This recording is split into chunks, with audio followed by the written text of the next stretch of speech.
Good afternoon, everybody. This is Dan Hussey with ElliottWaveForecast.com, bringing you our London session trading room recap.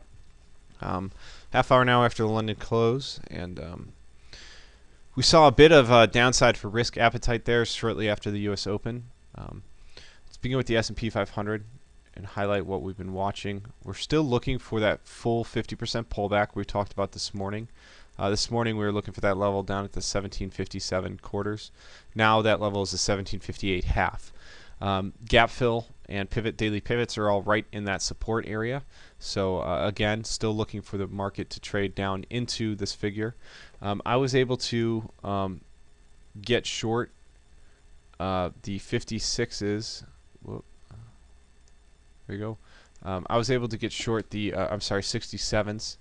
1767 right up here, based off of tick and the tick reading for the day and a micro trend break. Either way, it was moved back below our pro gap and go level, and I was able to get short and free.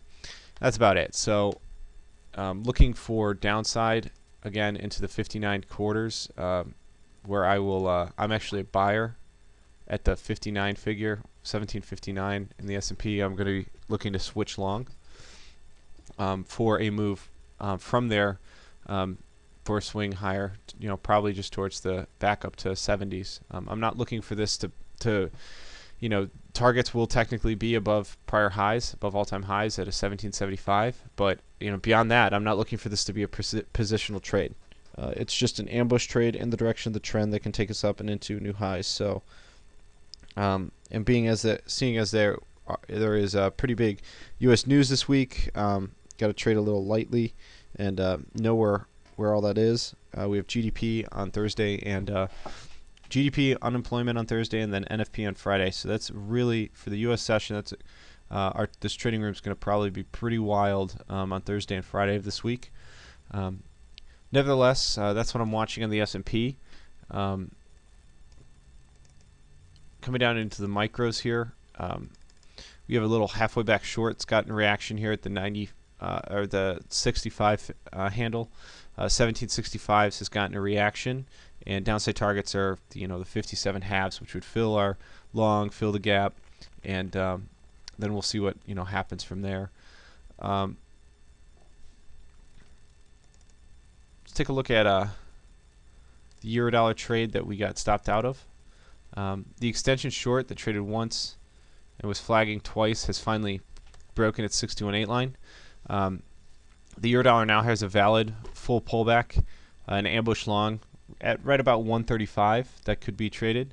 It's about a 20 pip risk on this ambush setup, and it's of course in the direction of trading into at the very least, if this is a corrective move beginning off the lows, into the 136.40s. Stepping out to a 4-hour chart, I want to remind everybody we have daily upside targets at the 141s. Let's take a look actually at the daily so you can see this full pullback. You go further back than that. That 2-day chart's fine. We have a swing here, 50% long swing towards 141. This is the big daily pullback. Traded the 29 figure, held halfway back. Inside this level, we began and we traded a full halfway back here at the 131s. Next in the series of this trade setup has actually traded its long, and that's the support level that we've been holding. I can't ignore the fact that this is technically a next in the series long, and this could be a nesting or building of momentum higher for the euro. We know we have daily upside targets at the 141s. This 140 to the upside is the target of this daily, or next to the series 4-hour long, which we can actually go down to our 4-hour charts. We were anticipating the full pullback yet again on the euro, which certainly still could trade down to 133s, but this next in the series long has gotten a reaction, and it's typically a good time now that we've seen a series or the cycle down off the 138.33s break and now switch for at least a correction higher.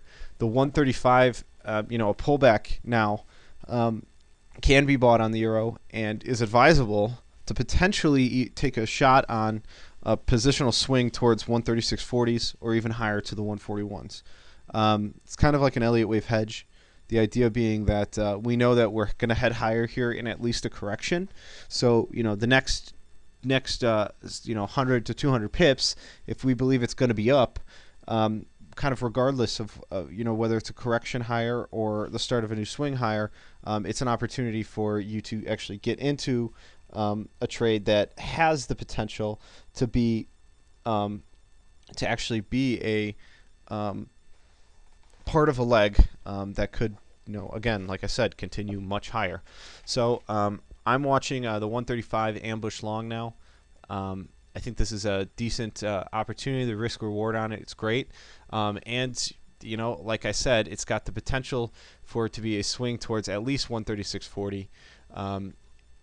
And seeing as that is where we anticipate the market going, regardless if it's a correction or a next leg higher in trend towards 141, it's a, like I said, great risk reward. 20 pips risk for at least 140 to the upside. So that's 7-to-1. That's better than our average risk reward ratio that we look for in most of these setups. So look out for that trade in the intraday signals going into the end of the week.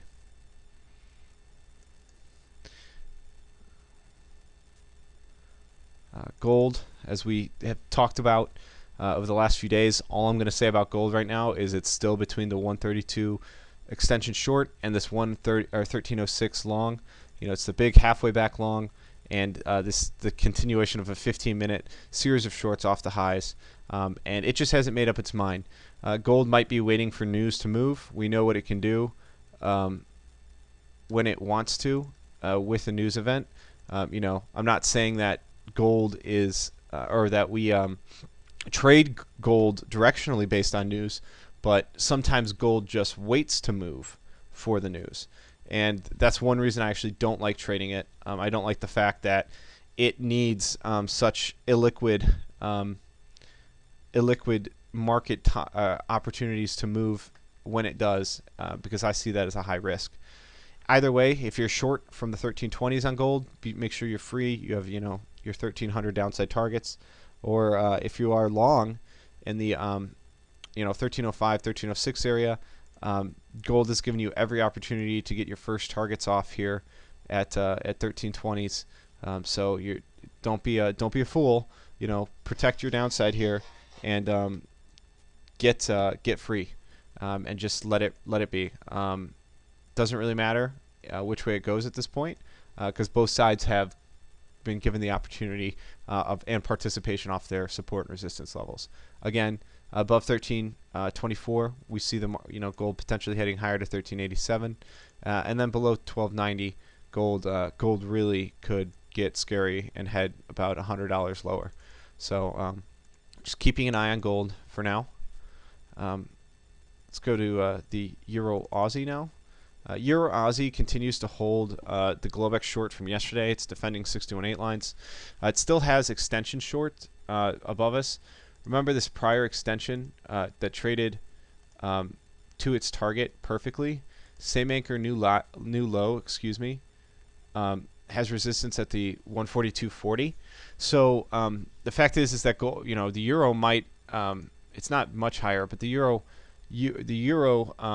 U.S. dollar and the Aussie U.S. dollar have pretty much kept this thing sideways, and you can see how downside momentum is waning. Above a 42.70, I would definitely be a buyer, but I see shorts holding and downside for the Euro Aussie in the near term towards 140, 120 to the 141 area, depending on what trades here. I'm not trading it. I see it in much larger daily levels. There's a big daily long that's offering support, as well as a full halfway back short. So this type of market, when things get a little unclear, and when I say unclear, I mean both sides getting reactions, I usually sit back, let one side make the decision, and then enter on the a trade setup after the confirmation or breakdown of either the bulls or the bears. And right now, we're seeing a very similar situation to gold. on our daily and our 15-minute time frames, or even hourly here, where both sides are getting kind of reactions. We know we're coming in on a big support level. There's resistance still holding that can press us down into it, but at this point, being long is risky because shorts are holding, and being short is risky because there's a major long down here. So again, this is why we get free. We look for the levels to give us participation, and then it's up to the market after that. But I'm on the sidelines in Euro Yen as well. Aussie US dollar, holding it's traded into a full halfway back long of its prior swing. What we mean here is that it's broken shorts, and it's like the Euro US dollar. It's broken the downside shorts that the market was holding. Upon breaking those shorts last night, it pulled into an ambush long at the 94.80s. It was front run by 2 pips. Upside targets on the Aussie US dollar are 95.65, and it looks like it's holding a long inside of its last entry here at the 95.13s. It's basically the 95.80 or 94.80 lows to today's high. That long is holding and getting a bit of a bid reaction here, so definitely some upside for the Aussie US dollar into potentially new highs here. Don't be shocked though if the Aussie US dollar does trade and we see support below the 95 area at 94.80 and 94.70. So, but upside definitely in striking with a 95.58 or 58 upside target for the 15-minute pullback that we just had today, and ultimately 95.65 targets as well. Kind of looking for the Aussie US dollar. Let's go out to a daily chart here. Potentially to trade.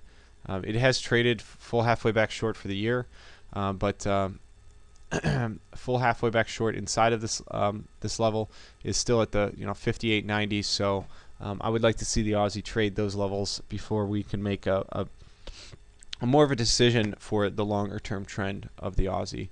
At this time, definitely seeing upside potential though, at least into that area at the 95.80 to 95.90 area.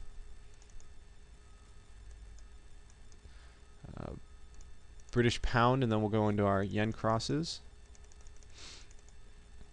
The British pound has traded into halfway back, an interesting level. It's a halfway back drawn from the lows or the entry point of the extension long. No new extension traded, even though the pound did hit its 61.8 line. It traded same anchor new high failed. Our new high, failed. Going same anchor new high with the original extension. I see the pound having support at a 160.50 area, 160.50. So any downside should be limited to there in the near term. The pound has definitely made an impulse up, and I would like to personally see it break the 61.20s before we start talking about a full pullback on the pound. But the pound's just not been the clearest trade. It's definitely been one of the strongest markets as it's flagging sideways inside this 4-hour support level at the 59.20s. That's an extension drawn from our 55.76 anchor to highs. This is a support level that's been holding, and right now we are simply inside prior lows and highs. So we're very much in a range between 59.20 and 62.60 now on the British pound. It seems like it's a much bigger range that's just in play, and everything inside of this is in jeopardy. All right, the dollar yen. Stepping out to a 4-hour chart. We continue to make higher highs and higher lows, but the dollar yen, in my opinion, it needs to get legs here and get above 99 here soon. And in doing so, it needs to, and when it finally does, it needs to go and go and go. Otherwise, we're in jeopardy here of simply still being inside prior high and low and continuing a larger range, which means a move back all the way back down to into the 97s can't totally be ruled out. It's definitely still bullish. It's definitely still holding 50% longs. The most notable of which was yesterday. The Tuesday low to today's high this morning traded held the 98.50s. Inside this level, we're still actually holding the 98.60s. So I mean, next, we're saying, this week seems like the week for the dollar yen to prove itself to everybody. And if this is any sense of a repeat of any of these other rallies that have come into the, many of them continued through the NYSE session, we would need to see this start to rally here shortly. It's a tough trade if you're not already in it, but it does continue to just squeak out highs and looking for that push to 99 and above basically next. Support levels are here 98.60, 98.50s again if we get down there, and then the 98.40s. So kind of a chunk of support down here that, once if we start going below 98.20s, that's when things could get a little hairy, and we could see a larger pullback, particularly into the 98.90 area. But we'll see what happens for the dollar yen. If it's going to go head higher, it's got the opportunity to do so from right here. So again, keeping an eye on that. The euro yen traded a full long off of its lows to target. Next in the series has actually traded. Might get a little second test here, but definitely looking higher in the euro yen now.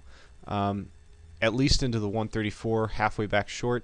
I don't actually have a great support level that we came up and off of in the euro yen, but we do still have larger time frame upside targets up at the 137 area. So we're just going to continue to track this 15-minute trend that is starting and looks to be getting a reaction here. Other support on the dollar yen or euro yen we would expect down at 133.06, and 134 looks like it's its next profit objective if we continue higher from here on a 15-minute time frame. Last but not least, the Aussie yen has traded into the Globex halfway back long here at the 93.80. My hesitancy on being a long in the Aussie yen now at this point is that we fell off from the 100%, the equal legs of this last swing up. So equal legs up from 92.60s. We just got a reaction off the 100% level there, and that level also aligned with a 50% short off of the 95.69 highs. So if the Aussie yen is going to go up, it kind of needs to hold this support level at the 93.80, and then just this Globex long, and really start dipping in and put the pressure on the 94.20 area, particularly kind of run stops above it.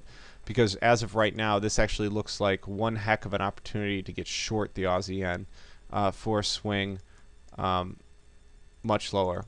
Keep in mind, however, that we are coming up off of, we need to maybe move out to the daily. We are coming up off of a major long, the 88.60s. We also traded it, a little bit of a front run of this 95.90. Is about a 30 pip front run, and inside of this level we defended 6 to 8 lines of air next in the series swing, drawn from the 90.75s to 95.60 highs. This is again another market where both sides on a large time frame are actually getting reactions here, and it's going to be really interesting to see what happens. Most of the time the Aussie yen doesn't exactly just kind of trend.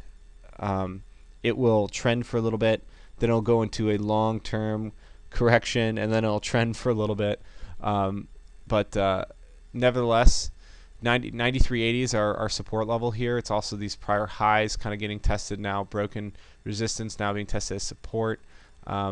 So it's either up for here or below 93.70s. We could open the door for some quite substantial short or long covering, and really a retest probably of 93.20s, and then ultimately below prior lows here, 92.60s, that's just going to open the door all the way down to the 91 figure. So we'll see what happens on the Aussie yen. It's usually slow to start, and it's pretty hard to read until one side breaks. For example, once the 94.50s if they were to break, or the 92.50s, if either side would break, there's usually a very clear setup in the opposite direction, and it's usually very quick and scary. But right now, I don't like the fact that some of these yen crosses are losing momentum into their highs. Things need to really pick up the pace here over the next 48 hours, or things could turn decidedly bullish for the yen and bearish for the yen crosses. So we'll see what happens. Like I said, we're kind of at that line in the sand in the terms of short-term support levels for some of these, and they can just continue higher from here. Being worried about them is probably usually a good thing. Always keeps me on my toes about certain trades and positions. But like I said, they have the potential to continue their trends from here, but many of the yen crosses are running into some pretty substantial levels. So, all right, everybody. Hope everyone has had a good day of trading. Looking for, again, overnight here or into the nicey afternoon, potential for the 135 area to be support for the euro. Probably will put a trade signal out there. Reason being is I've looked at the market further, seen that there is justification for support here, and this could be an area to get long for a swing, if not simply a scalp back towards the 136.40s. My only hesitancy is that there's a tendency for the pullbacks on this type of break to not hold, and you'll get either a new minor low or just a retest of lows, and then things just kind of rip higher.